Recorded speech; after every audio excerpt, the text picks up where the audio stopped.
Welcome and thank you for listening to the Sales Maven Show. I'm your host, Nikki Rausch, your own personal sales maven, here to offer you tips and strategies and techniques all about mastering the sales conversation. Today, we're going to be talking about how to build instant rapport with groups. Maybe you have found yourself in this situation. You're just about to give a presentation and you instantly feel that fear of like, what if they don't like what I'm saying? What if they don't like me? What if what I, am sharing with them today causes them to totally lose interest in the first 5 minutes? I don't know about you if you've ever had that experience before. I know certainly, you know, imposter syndrome can rear its ugly head for me, and I have had that experience. And one of the things I've learned from years and years of making presentations, giving presentations to all different types of groups, whether it's the corporate boardroom, whether it's up on a stage in front of hundreds of people, or if it's in a small group or presenting over Zoom, right? Like everything in between, any type of presentation, I feel like I've probably done it. I've given presentations again, like to large groups. I've also given presentations in the middle of a Mexican restaurant while I was up speaking, and the server was calling out, like, who had the burrito with the sour cream? I've been in all of these situations, in all these different presentations. And one of the things that I always think about is, what do I need to do to win over the group? And this takes me back to my training in NLP. And I think about creating safety, because if people don't feel safe with you, they aren't open to hearing your message. And if you want to help open minds and open hearts and open ears to your message, you have to create safety. And as the presenter, you do have a little bit of a unique advantage in that you already have a little bit of credibility built in, a little bit, but not a ton if they don't know you yet and they're just hearing from you the first time. And if you're going in to present in a boardroom, they're thinking like, oh, here's a salesperson, they're here to pitch, right? Like, so it's really important to think about this idea of, can you create safety? Now, the one way that I want to talk about doing this in a group is around pacing. So again, very NLP language here, pacing and leading. Pacing is when you adjust to the other person or people in the room. Leading is where they start to adjust to you and you kind of have the floor. And a lot of times presenters go in with this idea of that they immediately are going to lead and they forget to pace. And yet, if you don't pace people first, oftentimes they won't go with you. They're not going to let you lead. They'll be disruptive. They'll tune out. They'll make sure they've got their camera off the whole time you're presenting, right? There's all kinds of things that they'll send that message, like they're shut down. They're not listening. Maybe they're checking their email while you're presenting, right? Like all these things that can distract them. So, what are some ways that as a presenter you can pace and start to create this experience that isn't just about you? Because that feels like a lot of pressure as the presenter. But how can you also pace and get the other people in the room interested by helping them feel like you respect and admire who they are in the room, and that you recognize their expertise and what they bring to the conversation? And whether even it's just a matter of appreciating the fact that they're giving you their time and attention, it is a thing you don't want to miss. Make sure they know that you are as grateful for their time and attention as maybe you hope they are for your time and attention. And I feel like this is a two-way street as a presenter. You don't want to just be the like, oh, I'm up on stage, so the spotlight has to just be on me. I find that a lot of times presenters can have a hard time sharing the spotlight. And yet, when you share the spotlight and you show that you're not intimidated by recognizing or acknowledging other people in the room for their expertise or what their contribution is, that I think raises your credibility because we all know, I don't know, maybe you do, but I know lots of presenters that when they present, it feels like it has to be their show. And if everybody isn't tuned in and totally engaged, they tend to kind of fall apart up on stage.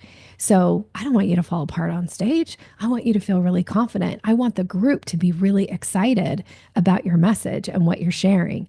And that means pacing. That means being okay with allowing them to have the spotlight. And there's a couple ways I think you can do this. As a presenter, one is you give people the opportunity to contribute. So it could be as something as simple as, in the chat, those who are comfortable sharing, would you be willing to, answer this question?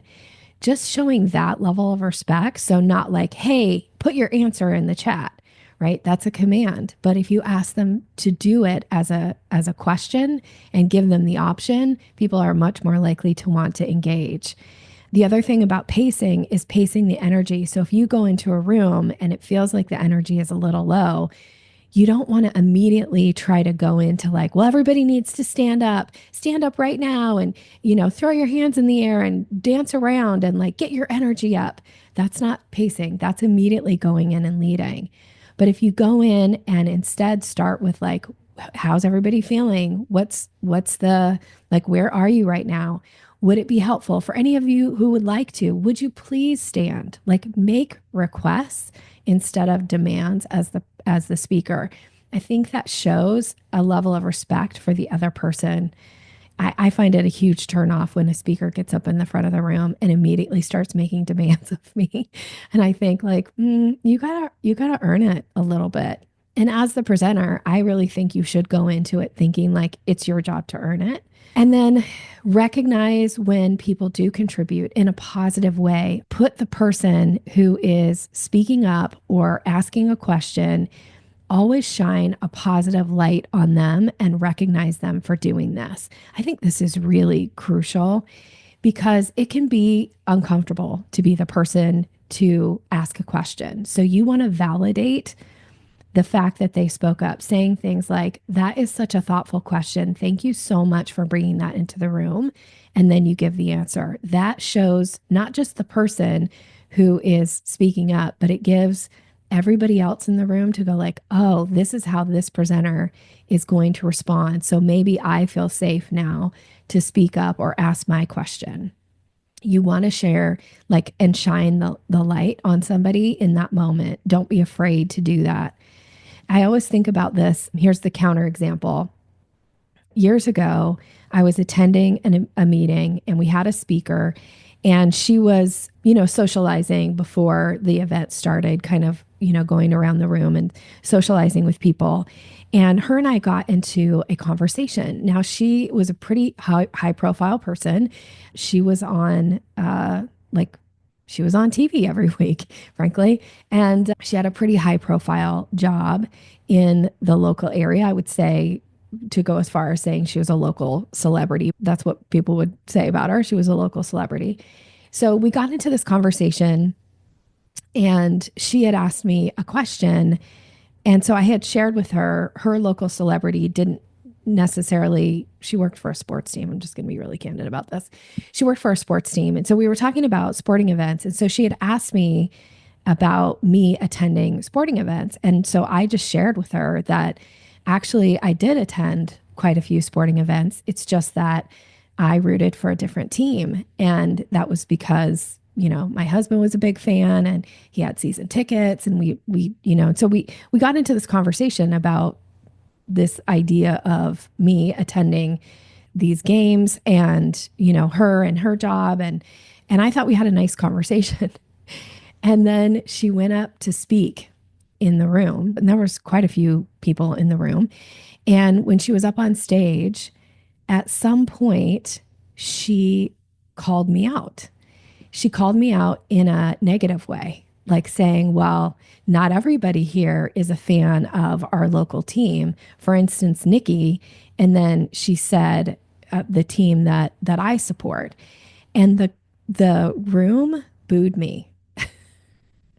Now, my ego's strong enough that I am fine being booed in a room in that particular instance. But I will say this part of me that believes in communication and rapport and relationships was so appalled in that moment that in some way she was trying to win the crowd over by taking somebody, and in this case, it was me. So this is why I'm sharing the story, right? Like if she'd done it to someone else, I would probably have a much more negative response about it, but it was me. So I'm fine with it. But I thought, what a terrible way to try to elevate yourself in a room is getting the room to be against somebody who, to me, there's a little bit like I know in like comedians talk about this a lot about like, you should never punch down, right? Like if you're going to take a shot at somebody and make them the butt of the joke,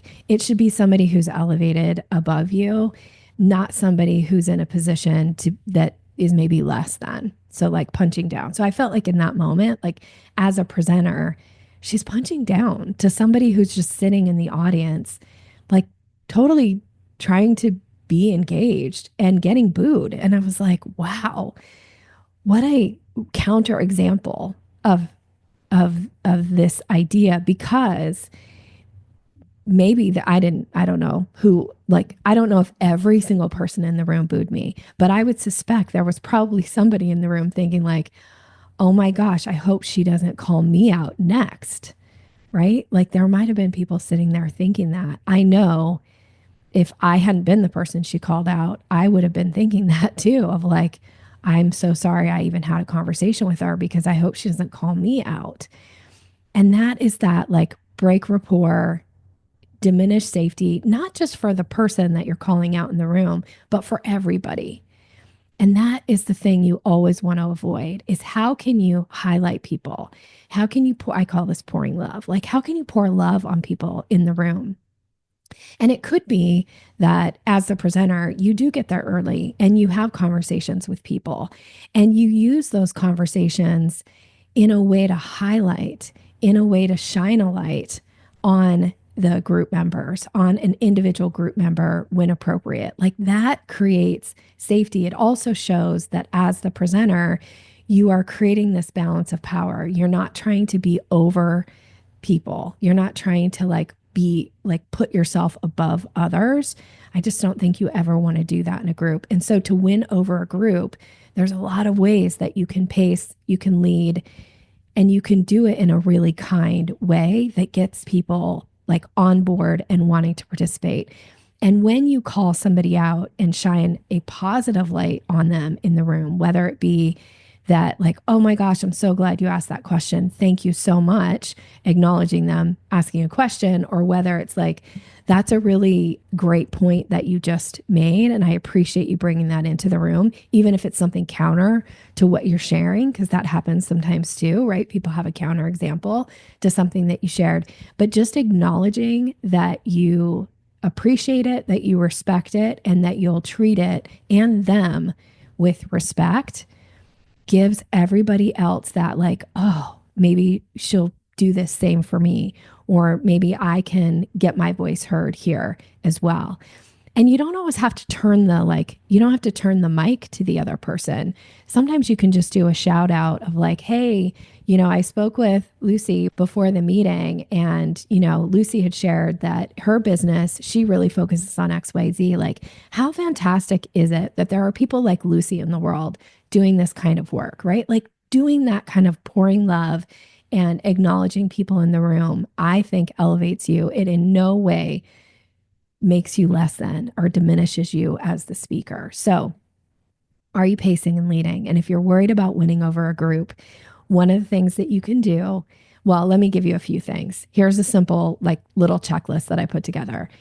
Say something that acknowledges the experience of others in the room. It could just be like, look, I know I'm speaking to a room of very accomplished business people. What I'm going to share today is really just about taking all of your knowledge and amplifying it in some way, or taking this and incorporating it into all of the ways you're already having success just to make it easier for you, right? Like acknowledge that the people in the room, they matter, they're experts, They're not below you. They don't have to be above you, but they can be on equal footing. Reflect the quality of a question or a comment. This idea of it really thanking somebody or acknowledging what a thoughtful suggestion that is. Slow down, give appreciation for contributions, be genuine in that approach with people, and then allow yourself to not always be the expert. I know I get this. Luckily, I have many, many opportunities to do this in the Sales Maven Society. So I do 2 live coaching calls a month. And there are times where, the idea of the coaching call is that the members come and they ask me a question and I give tailored answers that are specific to their business. So it's not a free for all. It's not like anybody who wants to coach anybody in that room. It's like, no, you're getting coaching from Nikki. However, there are many times where people will ask me a question and I'll say, I'm not the expert on that. We do have an expert in the room though, and that person is this, and this is what they do. And I do recommend, if it makes sense, that you guys connect outside this meeting or connect in the chat. There's no reason that I can't turn that spotlight back to one of my members. And I try to do that often.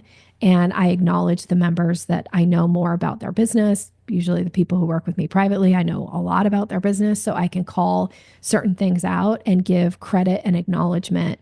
And again, it's about creating safety for the members so that they know there's a very good chance that Nikki will do that for me as well. And I will. And I feel really honored to get to do that.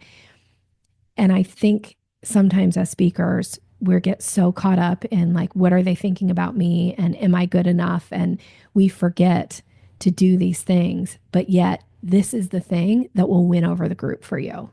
So that's it. That's what we're talking about today.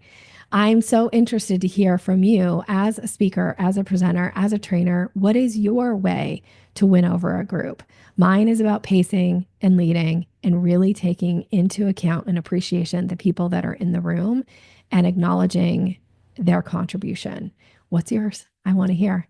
Thank you so much for being here. Thank you for listening to this episode. If you know somebody who would benefit from it and you're willing to share, please do. And have a great rest of your day. Take care.